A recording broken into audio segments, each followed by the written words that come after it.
दोस्तों, आज के इस वीडियो में हम आपको नवरात्रि में सुहागन महिलाओं को क्या वो ऐसे कार्य हैं जो जरूर करने चाहिए, ये जानकारी आज हम आपको शेयर करने वाले हैं। दोस्तों, नवरात्रि का पावन महीना 9 देवी अर्थात माँ दुर्गा को समर्पित है। नवरात्रि का शुभ समय गंगा जल की तरह पवित्र माना जाता है और इस पवित्र 9 दिनों में जो भी भक्त सच्चे भाव से, सच्चे मन से मैया शेरावाली की शरण में जाते हैं, उनकी हर मनोकामनाएं, हर इच्छा माता जरूर पूरा करती है। नवरात्रि में आपको ज्यादा कुछ करने की जरूरत नहीं है, मात्र सच्चे हृदय से माता को एक मिश्री का टुकड़ा अर्पित करने से वो प्रसन्न हो जाती है। अगर मन में सच्ची भक्ति ना हो तो आपके करोड़ों रुपए भी बेकार है।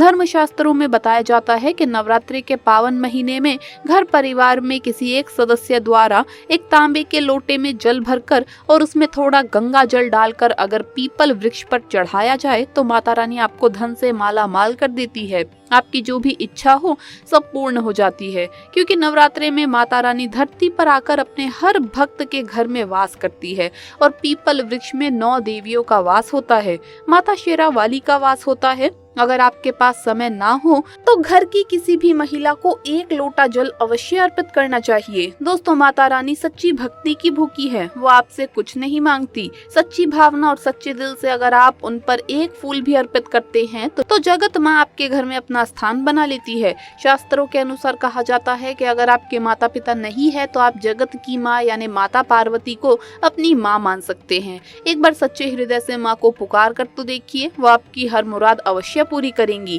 माता रानी दौड़ी चली आएंगी, क्योंकि माता पार्वती जगत माँ है। अगर आप माता रानी से प्यार करते हैं तो सच्चे हृदय से कमेंट बॉक्स में लिखे जय माता दी। माँ शेरावाली के लिए एक लाइक तो बनता है और हमारे चैनल को सब्सक्राइब करके बेल आइकन जरूर दबाइएगा। दोस्तों, सुहागन महिलाओं के लिए नवरात्रि का त्योहार बहुत ही ज्यादा खास होता है। नवरात्रि में माँ दुर्गा की उपासना से आपके जीवन में सुख सौभाग्य बना रहता है, पति की उन्नति, तरक्की, उनकी आयु दीर्घायु होती है, संतान सुख की प्राप्ति होती है और घर में सुख समृद्धि बनी रहती है। नवरात्रि में सभी भगवान माता पार्वती की शरण में रहते हैं और माता पार्वती का दूसरा रूप है माँ दुर्गा। लेकिन सुहागन महिलाओं के लिए कुछ ऐसे कार्य हैं जो पति की उन्नति, तरक्की के लिए उन्हें जरूर करने चाहिए। आज हम आपको एक एक करके उपाय बताने वाले हैं। संपूर्ण जानकारी के लिए वीडियो को अंत तक जरूर देखिएगा।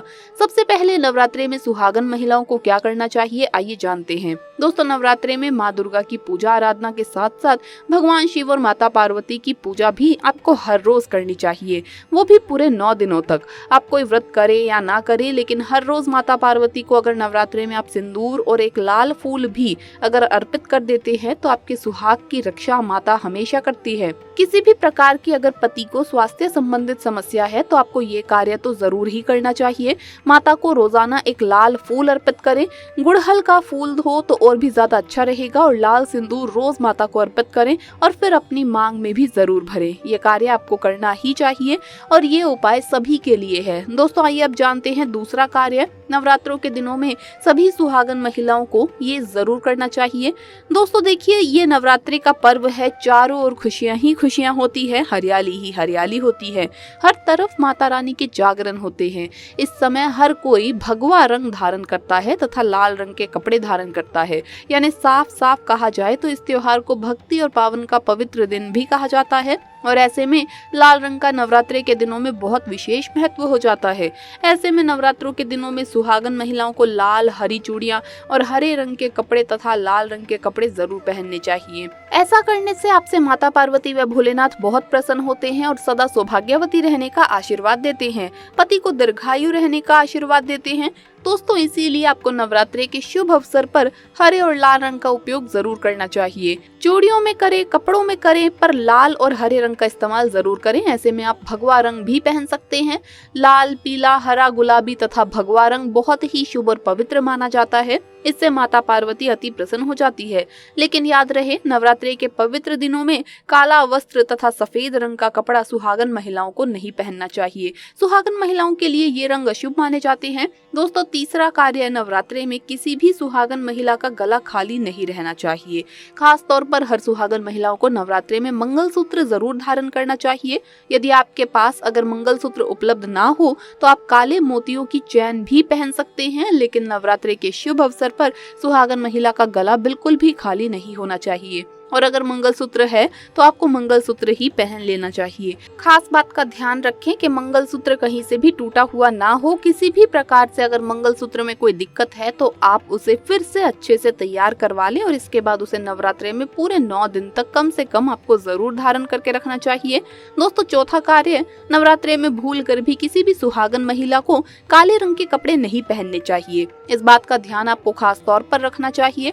देखिए, हम हर रंग के कपड़े पहनते हैं तथा लाल रंग के कपड़े पहनते हैं और पहनने भी चाहिए, इसमें कोई दिक्कत भी नहीं होती। लेकिन नवरात्रि के शुभ अवसर पर आप काले रंग के कपड़े ना पहने। आप अन्य किसी भी रंग के कपड़े पहने, लेकिन काले रंग के कपड़े तथा एकदम सफेद कपड़ों की खास तौर पर नवरात्रि से दूरी बना ले।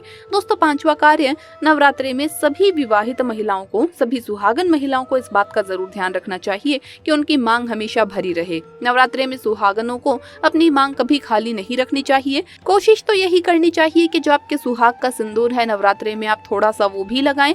अगर आप वो पीला सिंदूर नहीं लगा सकते हैं तो आप कोई भी लाल सिंदूर अवश्य लगाएं। अगर आप ऑफिस जाते हैं तो ऐसे में जो भी सिंदूर आप लगाते हैं वो जरूर लगाएं। नवरात्रि में आप अपनी मांग कभी भी खाली ना रखें, ऐसा करना अशुभ होता है, तो आप इस बात का जरूर ध्यान रखिएगा। नवरात्रि में सिंदूर खरीदना, सिंदूर बांटना भी बहुत ही ज्यादा शुभ कार्य माना जाता है, तो आप ऐसा भी कर सकते हैं। सिंदूर से जुड़ा हुआ ये कार्य पति पत्नी के जीवन में प्रेम को बढ़ाता है, सुख समृद्धि की प्राप्ति होती है, घर में ग्रह कलेश नहीं होता। नवरात्रि में सिंदूर बांटने से माता रानी प्रसन्न होती है और आपको धन धान्य से मालामाल कर देती है।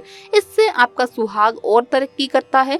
दोस्तों छठी बात, नवरात्रि में सुहागन महिलाओं के लिए वैसे तो 16 श्रृंगार बहुत ज्यादा शुभकारी होता है, जो कि करना भी चाहिए, लेकिन अगर पूरे माह में नहीं कर सकते हैं तो ऐसे में नवरात्रों के दिनों में, जैसे हमने बताया, मंगलसूत्र, सिंदूर, इसका ध्यान रखें और वस्त्रों के रंगों का भी ध्यान रखें। जो भी आप कपड़े पहनते हैं तो काले रंग के ना पहने। उसी प्रकार से आप अपने पैरों की बिछियां और पायल आपको नवरात्रों में जरूर पहननी चाहिए। दोस्तों घरों में जब महिलाएं पायल पहनती है तो बहुत ही शुभता आती है। पायल में जो घुंघरू होते हैं तो उसकी आवाज से माता लक्ष्मी प्रसन्न होती है, माता पार्वती प्रसन्न होती है और स्वयं आपके घर में पधारती है और आपके पति को आशीर्वाद देती है। तो ऐसा नवरात्रि में आपको जरूर करना चाहिए। आपको ऐसा करने से धन धान्य की कभी भी कमी नहीं होती। तो ऐसे में खास तौर पर अपने पैरों में बिछिया और पायल जरूर पहन कर रखें। दोस्तों सातवां कार्य, नवरात्रि के शुभ अवसर पर सुहाग, जैसे कि हमने आपको बताया कि सुहाग की सामग्री को खरीदना बहुत ही शुभ कार्य होता है। आप अपने लिए जितना हो सके सुहाग की सामग्री खरीदें और हो सके तो नवरात्रि के पवित्र दिनों में सुहाग की सामग्री दान अवश्य करें। आप चाहे तो रिश्तेदारों में बांट सकते हैं, पड़ोसियों को बांटे तथा अपने परिवार में बांटे। अन्य लोगों को सुहाग की सामग्री जैसे सिंदूर, बिंदिया, हरी भरी चूड़ियां, बिछुआ, पायल, इस प्रकार की चीजें आपको ज्यादा से ज्यादा लोगों को दान में देनी चाहिए, या फिर उपहार में भी आप दे सकते हैं। लेकिन याद रहे, अपना खुद का मेकअप कभी किसी को दान ना करें और ना ही किसी को दें। श्रृंगार आप नया ही खरीद कर बांटें। दोस्तों आठवां कार्य, नवरात्रि में मेहंदी। नवरात्रि में हर विवाहित महिला को, बल्कि सभी कन्याओं के हाथों पर मेहंदी होनी चाहिए। चाहे तो कुंवारी कन्या भी लगा सकती है। आपको बता दें, हाथों पर मेहंदी किसी भी महिला को जरूर रचानी चाहिए। ऐसा करना बहुत ही ज्यादा शुभ माना जाता है। माता पार्वती का आशीर्वाद प्राप्त होता है, माँ दुर्गा प्रसन्न होती है। ऐसी सभी चीजें सुहाग की निशानी होती है और नवरात्रि में माता रानी की पूजा आराधना के साथ साथ अगर हम इन कार्यों को करते हैं तो इससे माता हम पर प्रसन्न होती है और हमें मन चाहा आशीर्वाद देती है। ऐसे में आपको ये सभी 8 कार्य करने हैं जो बहुत ही छोटे छोटे हैं और बहुत ही सरल है और आसानी से आप कर सकते हैं। लेकिन ध्यान रखें, पूरे नवरात्रि में सभी सुहागन महिलाएं इन कार्यों को जरूर करें, नहीं तो नवरात्रि का पवित्र पर्व अधूरा माना जाएगा। इसके अलावा इस बात का भी ध्यान रखें कि ना तो आप किसी का मेकअप इस्तेमाल करें, श्रृंगार का सामान अपना ही इस्तेमाल करें और ना ही किसी और को आप अपना श्रृंगार दें। और अपनी बिछिया, पायल, बिंदी भी किसी और को ना दें और ना ही किसी और से लेकर पहने, वरना ये शुभ की जगह आपके घर में अशुभता का कारण बनेगा। तो दोस्तों आपको वीडियो कैसा लगा हमें कमेंट्स में जरूर बताएं। इस वीडियो को लाइक करें, अपने दोस्तों के साथ शेयर करें और हमें सब्सक्राइब करना ना भूलें। जल्द मुलाकात होगी अगली वीडियो में। जय माता दी।